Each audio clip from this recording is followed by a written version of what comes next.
सेना त्रिकोणीय गठन में तैयार खड़ी थी, जैसे एक तैयार स्टील का मेढ़ा। सैनिकों ने भाले और ढालें थाम रखी थी और वे 200 आईक्यू वाली बर्बर सेना का सामना करने के लिए तैयार थे। उन्होंने आसानी से आत्मघाती अग्रिम दल को नष्ट कर दिया और फिर दूसरी निकट युद्ध की लहर शुरू की। राजकुमार को बाएं हाथ में तलवार और दाएं हाथ में कुल्हाड़ी लिए देखा गया, जैसे वह निर्बाध रूप से हजारों साधारण बर्बर सैनिकों को मार गिरा रहा हो और विरोधी राजकुमार की दबंग उपस्थिति का सामना करने में असमर्थ थे। अचानक सेना का झंडा ऊंचा लहराया और जन सिंह स्वेज खाई से च्वान। राजकुमार ने शुनजेन वानचंग ख्वान वह एक मोली माँ पर सवार हो गया। पीठ पर 2 जन शिक्षाओं माओ लेकर मानजू के मंगमू छुंगफोंग का सामना करते हुए वह रुथोंग छुआन लोलू छुआन बान सिंग लियो श्वेदी चन चोंग जियो छुआन सो।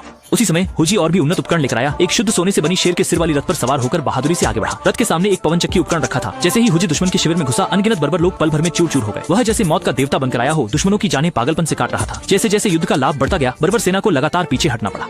然而，蛮王眼见不断的损兵折将，一怒之下竟开始不讲武德，下令将无辜百姓绑在阵前作为人肉盾牌。राजकुमार ने यह देख हमला रोकने के लिए मजबूर हो गया। वह अपने लोगों को चोट नहीं पहुंचा सकता था, लेकिन हुजी ने कोई परवाह नहीं की और पवन चक्की युद्ध घोड़े पर सीधे आगे बढ़ गया। इतनी क्रूर हरकत को देख महारानी माँ की आंखें बंद हो गईं। संकट की घड़ी में राजकुमार के दिमाग में एक विचार आया। उसने घुड़सवारों को चेन बॉल लहराते हुए भेजा और देखते ही देखते अनगिनत चेन बॉल फेंके गए।